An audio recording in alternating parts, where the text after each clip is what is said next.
Israel Hamas युद्ध पर हमारी पैनी नजर बनी हुई है। मेरा वादा है आपसे कि वॉर जोन से हर अपडेट सबसे पहले आप तक पहुंचाता रहूंगा। नमस्कार, मेरा नाम जगविंदर पटियाल है और पब्लिक इंटरेस्ट के वॉर जोन एडिशन में आपका एक बार फिर स्वागत है। आज मैदान जंग में क्या कुछ हुआ, सबसे पहले ये अपडेट आपको देता हूं। ईरान ने ऐलान कर दिया है कि इजराइल ने अगर गाजा पर हमले नहीं रोके तो वो इजराइल पर हमला कर देगा। इस बीच यूएस आर्मी के 2000 जवानों को मध्य पूर्व में मोर्चा संभालने का ऑर्डर मिला है। अगर ईरान इस युद्ध में कूदता है तो जाहिर सी बात है ये जंग मिडिल ईस्ट में फैल जाएगी, ये आपको बताना है। जंग के बीच रूस के राष्ट्रपति व्लादिमीर पुतिन बीजिंग पहुंचे। चंद घंटों में अमेरिका के राष्ट्रपति जो बाइडेन भी इजराइल पहुंच जाएंगे। अमेरिका के जनरल तेल अवीव पहुंच चुके हैं।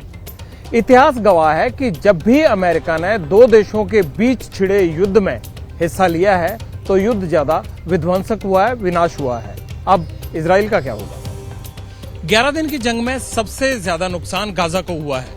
मौत का आंकड़ा 3000 को पार कर गया है। इस बीच यूएन ने चेतावनी दी है कि सिर्फ 24 घंटे बचे हैं गाजा के पास।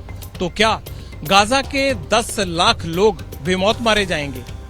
आखिर क्या है गाजा को बचाने का प्लान, और है भी या नहीं गाजा की पूरी पिक्चर? जिसका डर था वही होने लगा है। ये लड़ाई इजराइल के दक्षिणी बॉर्डर से उत्तरी बॉर्डर की तरफ बढ़ने लगी है। पहले ईरान भी शांत था और हिजबुल्लाह भी चुप था, लेकिन अब दोनों एक्शन में हैं। ईरान के सुप्रीम लीडर ने इजराइल और अमेरिका को आंख दिखानी या फिर ये कहें कि अपने बागी तेवर दिखाने शुरू कर दिए हैं। हिजबुल्लाह लगातार इजराइल के उत्तरी बॉर्डर पर गोलीबारी भी कर रहा है और ईरान ने इस बीच ये धमकी भी दी है कि अगर इजराइल ने गाजा पर बमबारी नहीं रोकी तो दुनिया के मुसलमानों को रोकना मुश्किल हो जाएगा। लेकिन धमकी तो अमेरिका ने भी दी है और ईरान से कहा है कि वो इजराइल युद्ध में कूदने की गलती न करे। तो बड़ा सवाल ये है कि क्या असल युद्ध से पहले धमकियों का दौर शुरू हो चुका है?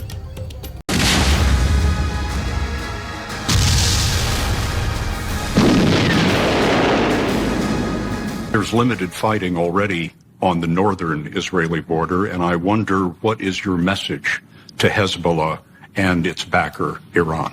Don't come across the border. Don't escalate this war. That's right. इससे ज्यादा साफ शब्दों में ईरान और हिजबुल्लाह को और क्या धमकी होगी? अमेरिकी राष्ट्रपति बाइडेन ने दोनों को जंग से दूर रहने को कहा, युद्ध क्षेत्र में नहीं आने की चेतावनी दी। मगर हुआ क्या? बयान के 24 घंटे बाद ईरान का काउंटर स्टेटमेंट रिलीज हुआ। तेहरान में बैठे ईरान के supreme leader ayatollah Ali Khamenei ने इजराइल और अमेरिका को सख्त संदेश दिया। अगर इजराइल ने गाजा पर जुल्मों को बंद नहीं किया तो फिर रेजिस्टेंस फोर्स और दुनिया भर के मुसलमानों को कोई रोक नहीं पाएगा। उनका सब्र टूट जाएगा और फिर कोई उनके सामने टिक नहीं पाएगा। इन बयानबाजी का असर उत्तरी इजराइल बॉर्डर पर दिखाई दिया। हिजबुल्लाह और इजराइल फोर्स के बीच लिमिटेड वॉरफ्रंट खुल गया। इजरायली डिफेंस फोर्स ने दावा किया कि हिजबुल्लाह के आतंकवादियों ने बॉर्डर क्रॉस करने की कोशिश की, इसे नाकाम कर दिया गया। इससे पहले हिजबुल्लाह ने एक और वीडियो जारी की। कहा गया कि बॉर्डर पर इजराइल के सर्विलांस कैमरे को ध्वस्त कर दिया गया है। इजराइल के मैतुला शहर के बाहर लगे सर्विलांस कैमरों को निशाना बनाया। मैतुला को क्लोज मिलिट्री जोन डिक्लेयर कर दिया गया है। हिजबुल्लाह की तरफ से इजराइल की आर्मी पोजीशंस और बॉर्डर पर एंटी टैंक मिसाइलें भी दागी गई। हिजबुल्लाह के लीडर हसन फजलल्लाह ने कहा है कि हम हर सिचुएशन के लिए तैयार हैं, अभी अगले कदम के बारे में बताने का वक्त नहीं। जर्मनी के चांसलर शोल्ज ने कहा कि ईरान और हिजबुल्लाह को इस लड़ाई से दूर रहना चाहिए। इधर इजराइल के प्रधानमंत्री बेंजामिन नेतन्याहू भी हिजबुल्लाह को जंग से दूर रहने की चेतावनी जारी कर रहे हैं। अब इजराइल का फोकस सिर्फ जीत पर है। उत्तरी सीमा पर हमारे सब्र का इम्तिहान न लिया जाए। ईरान और हिजबुल्लाह वो गलती न दोहराएं जो पहले कर चुके हैं। इन सारी बातों के बीच इजरायली मीडिया जेरूसलम पोस्ट ने चौंकाने वाला दावा किया। कहा गया कि इजराइल गाजा के अंदर इसलिए नहीं जा रहा क्योंकि उन्हें डर है कि जंग में हिजबुल्लाह भी शामिल हो जाएगा, इसीलिए वो लेबनान बॉर्डर पर भी तैयारी कर रहे हैं। इन खबरों के बीच इजराइल ने लेबनान बॉर्डर से अपने सेटलमेंट्स यानी गांव खाली करा लिए हैं। अमेरिका के 2600 मरीन इजराइल, गाजा और लेबनान बॉर्डर की तरफ निकल चुके हैं। इजराइल हमास जंग के बीच ब्रिटेन का युद्धपोत जिब्राल्टर से पूर्वी भूमध्य सागर की तरफ रवाना हो गया। लेबनान से शुतुला की ओर गोलीबारी हुई जिसमें एक की मौत हुई और कुछ नागरिक घायल हुए हैं। आईडीएफ ने गोलीबारी का जवाब दिया और हिजबुल्लाह के कुछ ठिकानों को तबाह कर दिया। लेबनान देश अपनी ओर से इस आग का जिम्मेदार खुद है और आगे भी जिम्मेदार रहेगा। अब इन सारी बातों को नक्शे पर समझ लीजिए। इजराइल और लेबनान के बीच 130 किलोमीटर लंबा बॉर्डर शेयर होता है। ये इजराइल का उत्तरी इलाका है। दूसरी ओर लेबनान में हिजबुल्लाह के समानांतर सरकार है और 2006 में हिजबुल्लाह और इजराइल के बीच 1 महीने भर लंबा टकराव भी हुआ था। दोनों तरफ कई कैजुअल्टी हुई थी।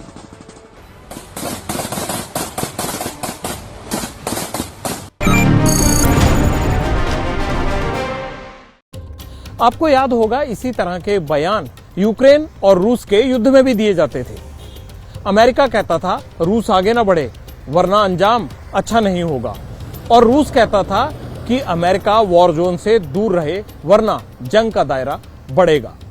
अब एक बार फिर इसी तरह के बयान दिए जाने लगे हैं, मगर सिचुएशन अलग है। इस बार रूस और चीन एक साथ इकट्ठे दिखाई दे रहे हैं फिलिस्तीन की सपोर्ट में और अमेरिका के खिलाफ। तो क्या मिडिल ईस्ट की जंग सुपर पावर के वर्चस्व की लड़ाई?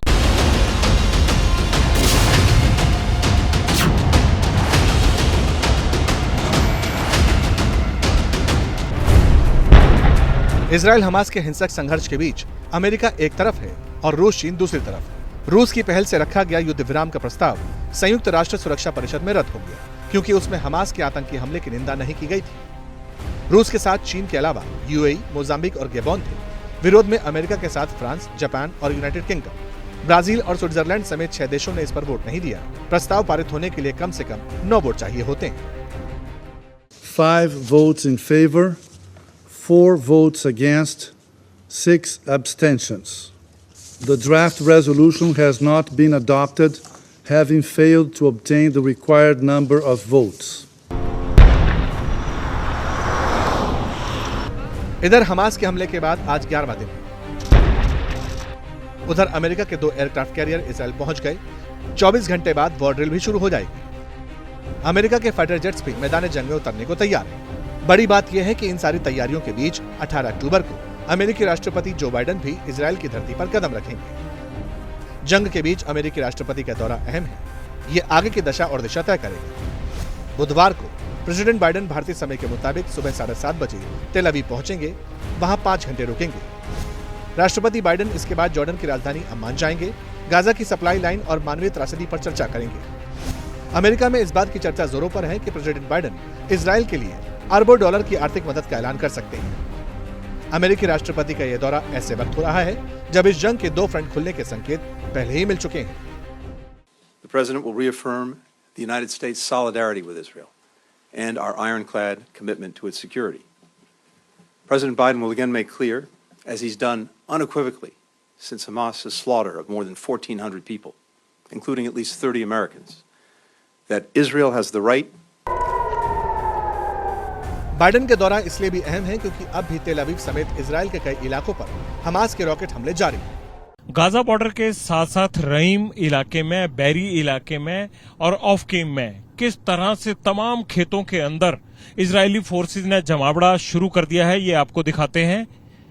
ये देखिए आप, हर जगह टैंक और गाड़ियां दौड़ रहे हैं। गाजा के साथ साथ लगता है ये सारा इलाका जहां खेत हैं, यहां आर्मी के टैंक, कॉम्बैट वाहन, मिसाइल और आर्टिलरी गन्स खड़ी करने के लिए तैयारी की जा रही है। बड़ी डिफेंस लाइन तैयार कर दी है इजराइल फोर्सेज ने एक लंबे युद्ध की तैयारी के तौर पर। लेकिन बात सिर्फ अमेरिका तक सीमित नहीं है। इजराइल और हमास की जंग पर रूस और चीन की भी पैनी नजर है। जब बाइडेन इजराइल में होंगे तो दूसरी तरफ चीन और रूस भी नई रणनीति तैयार कर रहे होंगे। पुतिन तो बेल्ट एंड रोड फोरम की मीटिंग के लिए बीजिंग पहुंच भी गए। कहा जा रहा है कि जब बाइडेन तेल अवीव में नेतन्याहू से मुलाकात कर रहे होंगे, उसी दौरान रूस और चीन अपनी नो लिमिट वाली फ्रेंडशिप को नेक्स्ट लेवल तक पहुंचाएंगे। संभावना है कि इजराइल हमास युद्ध पर दोनों देश साझा बयान भी जारी कर सकते हैं।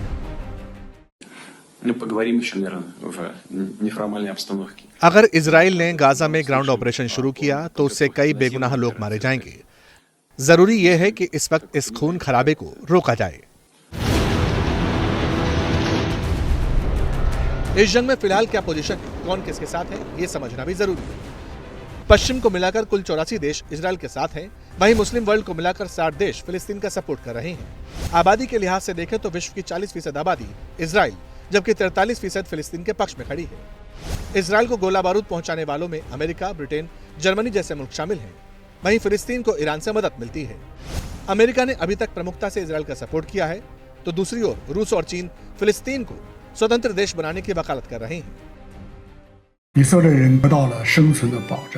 इजराइल का वजूद सही सलामत रहे, उसे ये गारंटी तो हासिल है। लेकिन फिलिस्तीनियों के बारे में कौन सोच रहा है? जो दर्द उन्होंने पीढ़ियों तक झेला, वो अब जारी नहीं रह सकता। अमेरिका ने रूस के खिलाफ यूक्रेन को हथियार वाली सप्लाई लाइन खोली हुई है। इससे यूक्रेन वाला युद्ध अभी लंबा खींच रहा है। अगर अमेरिका इजराइल को भी हथियार देना जारी रखता है, तो फिर ये लड़ाई मिडिल ईस्ट का नक्शा भी बदल सकती है। सवाल है, क्या रूस और ईरान ऐसा होने देंगे?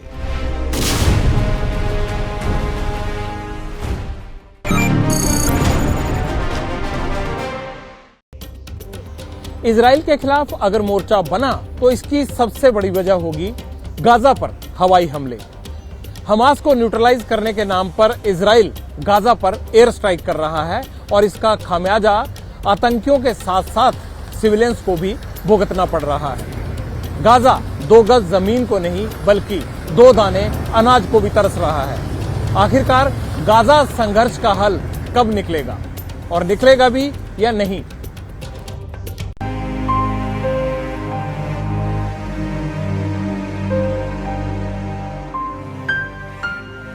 सेंट्रल गाजा हो, खान यूनिस या फिर गाजा शहर के अंदरूनी इलाके, इजराइल के हवाई हमले का कहर सभी ने झेला, अब भी झेल रहे हैं।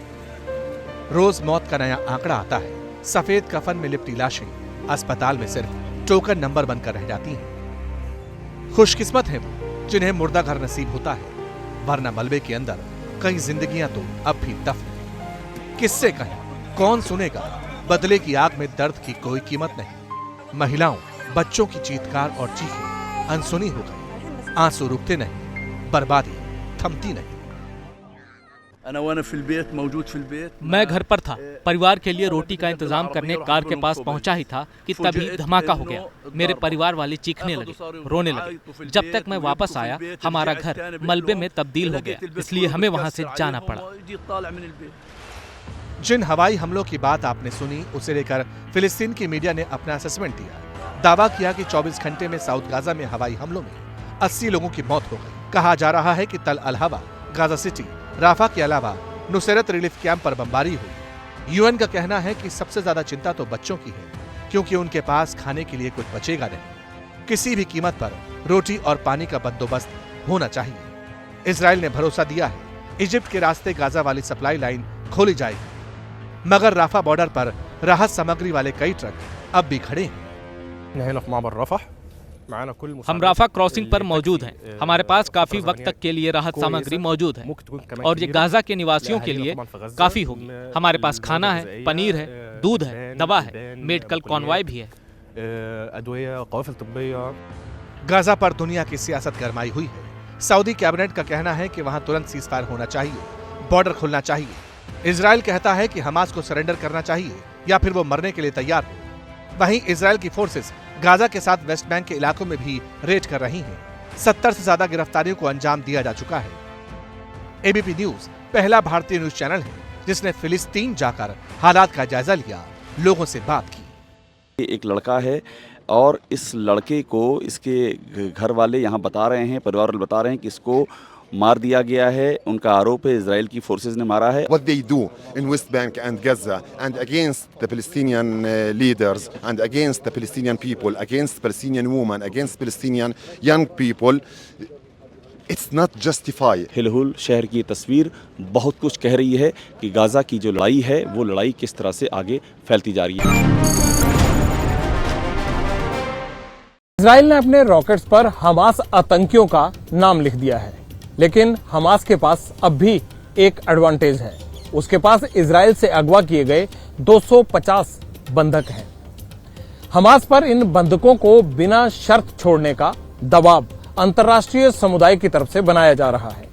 कई देश बंधकों को छोड़ने के लिए कह रहे हैं, लेकिन इस बीच हमास ने इन बंधकों का नया वीडियो जारी करके प्रोपेगेंडा वॉर को और बढ़ा दिया है।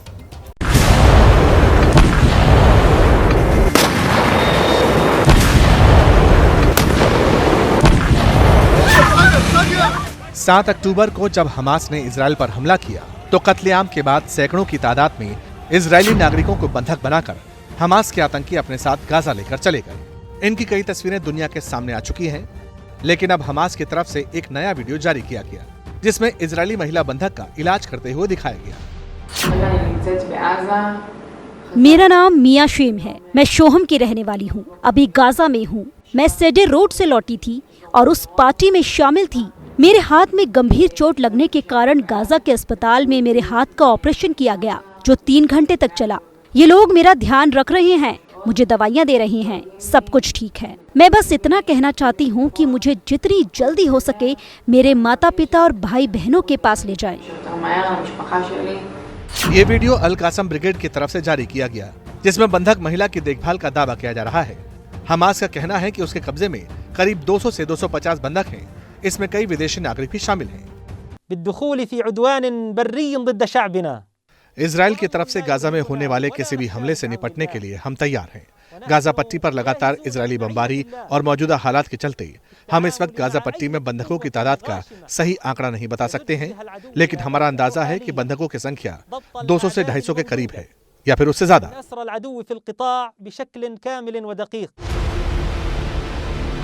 यही बंधक इस वक्त इजराइल और उसके साथ खड़े देशों की सबसे बड़ी चिंता है। इजराइल गाजा के अंदर हमास के खात्मे की कोशिश में लगा हुआ है, लेकिन बंधकों को सुरक्षित निकालना इजराइल के लिए बड़ी चुनौती है, क्योंकि इनमें बड़ी संख्या में महिलाएं और मासूम बच्चे भी हैं। इन बंधकों की जल्द और सुरक्षित रिहाई के लिए अमेरिका की कोशिशें भी लगातार जारी। हमास की ओर से बंधक बनाए गए पुरुषों, महिलाओं, छोटे बच्चों, नरसंहार में बचे लोगों और अमेरिकी नागरिकों सहित सभी बंधकों की रिहाई सुनिश्चित करने के लिए राष्ट्रपति बाइडेन हमारे इजरायली भागीदारों के साथ मिलकर लगातार कोशिशें जारी रखेंगे। एक तरफ अमेरिका समेत तमाम देश बंधकों की रिहाई के लिए जोर लगाते हैं, तो दूसरी ओर हमास बंधकों की देखभाल और उनके सुरक्षित होने के प्रोपेगेंडा वाले वीडियो जारी कर रहा है। लेकिन चिंता की बात यह भी है कि खुद हमास की तरफ से एक और बयान जारी हुआ जिसमें कहा गया कि अब तक 22 बंधकों की मौत हो चुकी है।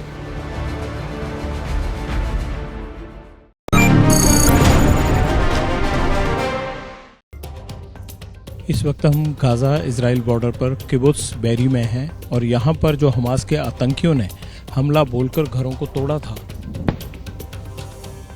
उसको कवर करने के लिए पहुंचे थे, लेकिन आप देख सकते हैं कि कैसे सायरन बजा यहाँ पर और हमास की तरफ से जो रॉकेट दागे गए हैं उसके बचाव के लिए ये कहा गया है लोगों को कि सभी नीचे बैठ जाएं। और वो आप देख सकते हैं पेड़ के ऊपर अब सफेद रंग की जहां पर उनके रॉकेट से इजराइल की रॉकेट को टकराकर उसे नष्ट किया गया है, वो आसमान पर दिख रहा है। इसी तरह से होता है जब भी कोई सायरन और अनाउंसमेंट होती है उसके बाद पता चलता है कि बम से हमला होने वाला है और इसे डिटेक्ट कर लिया जाता है। हमास की तरफ से छोड़े गए सभी रॉकेट ऐसे इजराइल डिटेक्ट करता है। लेकिन हम यहाँ किबुत्स बेरी में आए क्यों थे? आते ही ये अलग ही तरीके से यहाँ बम्बारमेंट शुरू हो गई। ये बिल्कुल बॉर्डर का एरिया है एकदम। ये देख सकते हैं आप, देखिए ये जो नष्ट किया गया है ना, ऊपर व्हाइट कलर का दिख रहा है, ये जो हमास की तरफ से दागा गया रॉकेट, उसको जब इजराइल अपने रॉकेट से नष्ट करता है आसमान में, उसके कारण ये इस तरह का गुबार बनता है। अब बात ये रही कि किबुत्स बेरी में हम आए क्यों। पहले ये समझ लीजिए कि गाजा और इजराइल बॉर्डर पर यह सबसे करीब का इलाका है। 3-4 जगह थी जहां पर हमास के आतंकियों ने इजराइल की टेरिटरी में घुसकर लोगों को मारा, उनके घर बर्बाद किए, रॉकेट मारे, आरपीजी लेके आए, लोगों की हत्या की, जिसमें एक था रिम्स, दूसरा था किबुत्स बेरी और तीसरा था अफराजा। अब दिखाते हैं आपको कि किबुत्स बेरी में क्या हुआ। किबुत्स बेरी में लोगों के घरों पर हमले किए गए, उनको मारा गया। ये देखिए एक तस्वीर यहां से। अब ये घर का हाल देखिए। ये अच्छा खासा एक बंगला था, इसको पूरी तरह से तबाह कर दिया गया है। और यहां से इसको देख के तस्वीर समझ आती है कि कैसे ये पूरे की पूरी बिल्डिंग नष्ट कर दी गई है। इस बिल्डिंग में कोई बड़ा रॉकेट आया होगा, ऊपर से लेके नीचे तक। बहुत ही आलीशान बंगलो था ये, बहुत ही आलीशान बंगलो था। इस बंगले को पूरी तरह से ऐसे लग रहा है कि जिस तरह से भूकंप में दरक जाती हैं, पूरी पूरी दीवारें ढह जाती हैं, उस तरह से बम के साथ इसका ये हाल हो गया। लेकिन यही कोई एक इमारत नहीं है। अब इसके सामने इस साइड घूमिए, ये मेरे पीछे देखिए, ये इस घर पर भी रॉकेट मारा गया है और इस घर को पूरी तरह से आग लग गई होगी। रॉकेट आते ही धमाके के बाद आग लगी होगी। इसमें रहने वाले लोगों का क्या हुआ होगा, इसका अंदाजा आप लगा सकते हैं। ये देखिए, ये किस तरह की तस्वीरें देखिए किबुत्ज बेरी में। कितना बढ़िया घर आदमी ने, और गोलियों के निशान देखिए। बंगलों को बर्बाद करके रख दिया। लोगों के खिलौने, उनकी गाड़ियां, उनके छोटे छोटे साइकिल चलाने के लिए रखे हुए हैं। और इतनी हरियाली और इतनी खूबसूरती के बीच में ये फार्म हाउस टाइप बंगलोज बनाए गए थे कि उनकी हालत हमास ने देखिए क्या कर दी है। और यही वो तस्वीर है जो इजराइल जो बाइडेन को भी दिखाना चाहता है, हमास की करतूत और क्या कुछ खोया इजराइल ने। यहां से जिस तरह से बदबू आ रही है, उससे ये लग रहा है कि बहुत सारा खून, और हो सकता है इस मलबे के अंदर लाशें भी दबी हों। कई जगह पर आग लग गई तो इस वजह से सब कुछ जलकर खाक हो गया। और ये जो बच्चों की पढ़ाई लिखाई थी, हिब्रू भाषा में लिखा हुआ है शायद, म्यूजिक, रिकॉर्ड, ये सब चीजें सुनने के लिए जो रखा था ग्रामोफोन के, वो रिकॉर्ड्स नजर आ रहे हैं। और इन बैग्स के साथ ही कई ऐसी जिंदगियां यहां दफन हो गई जिन्होंने हंसते खेलते इजराइल में अपनी जिंदगी को संवारा था, सजाया था। हमास के आतंकी कितने खतरनाक हथियार लेकर आए थे इजराइल की सीमा में लोगों को मारने के लिए, ये तस्वीर दिखाने के लिए मैं इस गाड़ी के ऊपर आपको चढ़ा हूं। ये गाड़ी हमास के उन्हीं आतंकियों की है और इसकी फोरेंसिक जांच हो चुकी है, उसके बाद हम इसके ऊपर चढ़े हैं। ये देखिए, अगर आसमान से कोई इन आतंकियों को मारने आता तो उसका साजो सामान भी ये साथ लेकर आए थे।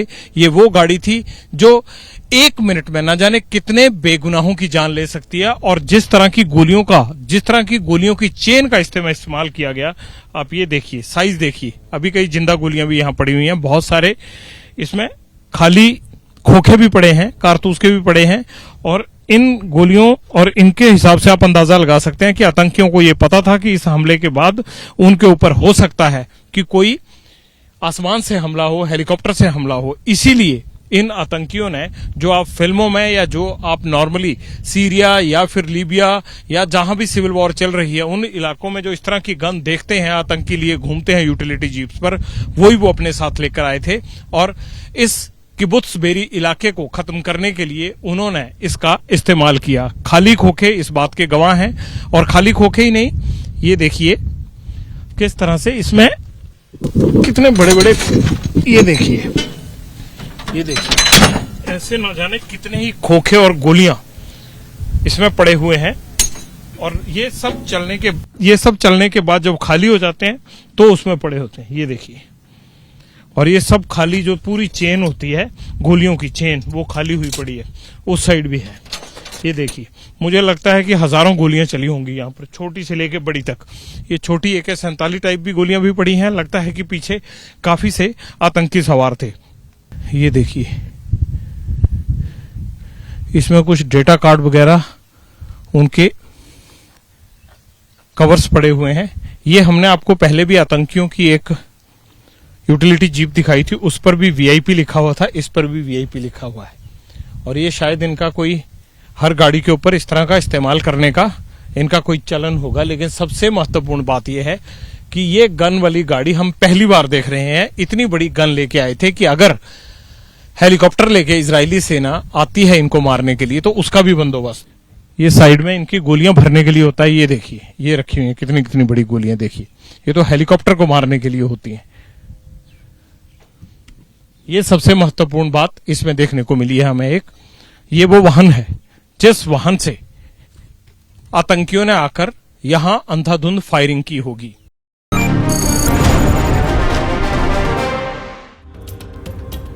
हमास को इजराइल ईंट का जवाब पत्थर से दे रहा है, मानो इजराइल ने हमास के खात्मे की कसम खा ली है। लेकिन इस बीच जंग में व्हाइट फास्फोरस का जिक्र होने लगा है। लेबनान कह रहा है कि इस वॉर में व्हाइट फास्फोरस का इस्तेमाल किया जा रहा है। कन्वेंशनल वॉर में व्हाइट फास्फोरस के इस्तेमाल पर बैन है। आखिरकार ये मान लिया जाए कि इस जंग में व्हाइट फास्फोरस की एंट्री हो चुकी है। आखिर कितना घातक है व्हाइट फास्फोरस, इसका एक्सप्लेनर देखिए।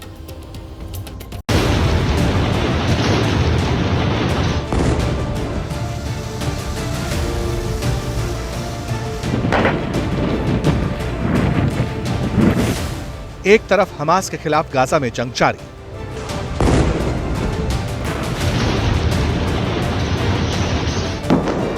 दूसरी तरफ सीरिया की सीमा में भी बमबारी।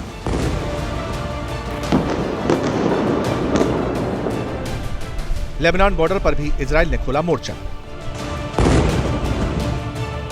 दुश्मनों के साथ अपनी सरहदें साझा करने वाला इजराइल जैसे जैसे हमास के खिलाफ अपनी जंग में आगे बढ़ रहा है, वैसे वैसे उसकी चुनौतियां भी बढ़ती जा रही हैं।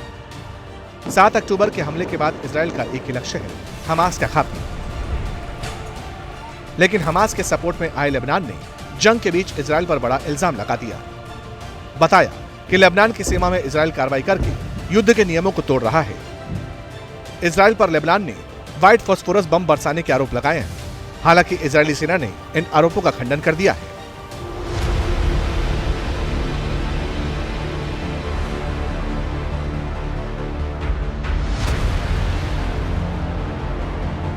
फास्फोरस बम कितना खतरनाक होता है, इसका अंदाजा इन बातों से लगता है कि युद्ध के दौरान इसके इस्तेमाल पर प्रतिबंध लगा हुआ है।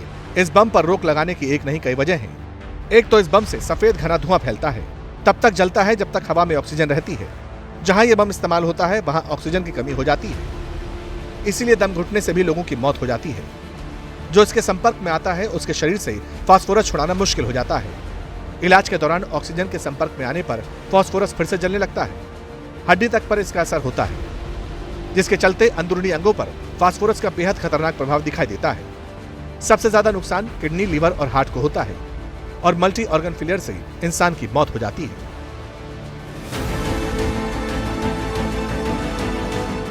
यह इल्जाम लगाने वाला लेबनान अकेला देश नहीं, फिलिस्तीन ने भी इजराइल पर फास्फोरस बम इस्तेमाल करने के आरोप लगाए हैं और गाजा में फिलिस्तीनियों पर प्रतिबंधित बम बरसाने की बात कही। Human Rights Watch has found that we have verified that there are 2 incidences that the Israeli military have used airbursts of artillery-fired white phosphorus, one in Gaza port city and the other on the Israel and Lebanon border. We are very, very concerned about this, obviously because of the impact that this will have on the civilian population, which in the case of, in particular, Gaza, but also on the border of Lebanon and Israel, is highly densely populated. Israel से पहले रूस पर इस प्रतिबंधित बम के इस्तेमाल का आरोप लग चुका है। यूक्रेन और रूस के बीच जारी युद्ध में यूक्रेन का आरोप था कि रूस ने रिहायशी इलाकों में फास्फोरस बम बरसाए, जबकि 1977 में ही जिनेवा कन्वेंशन में व्हाइट फास्फोरस के इस्तेमाल को लेकर सख्त नियम बनाए गए। आबादी वाले इलाकों में इसके इस्तेमाल पर रोक लगाते हुए फास्फोरस बम को रासायनिक हथियारों की श्रेणी में डाल दिया गया। बावजूद इसके आज भी इस बम का खुलेआम इस्तेमाल होता रहता है।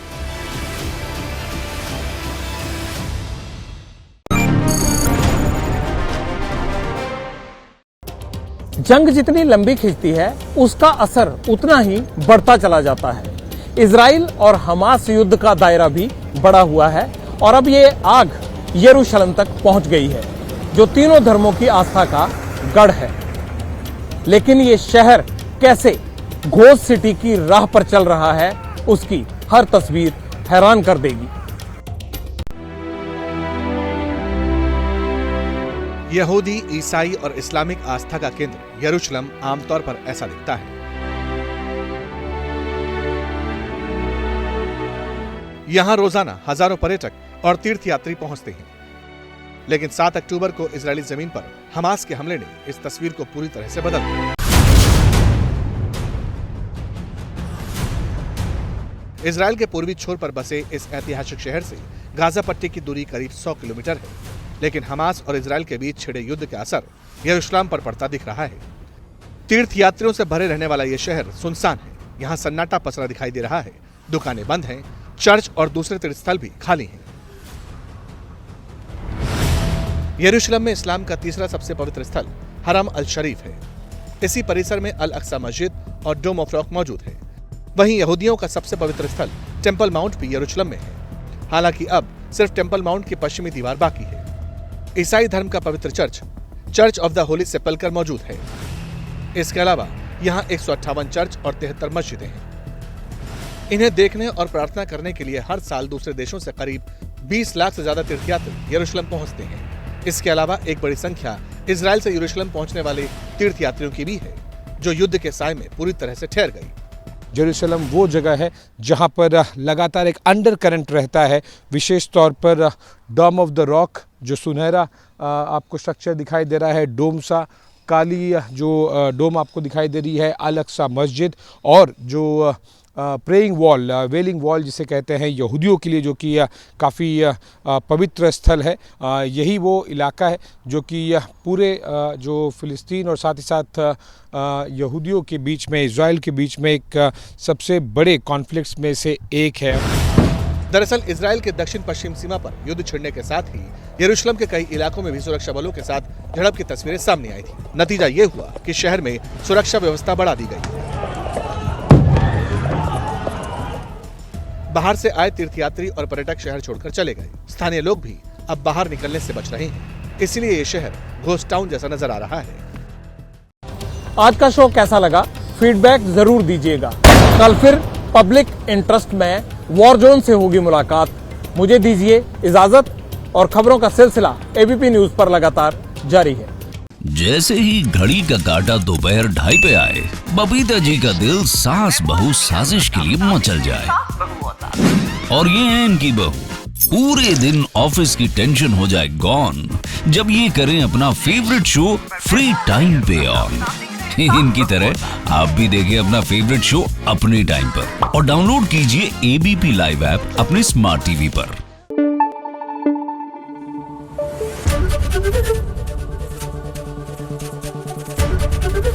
एबीपी न्यूज आपको रखे आगे।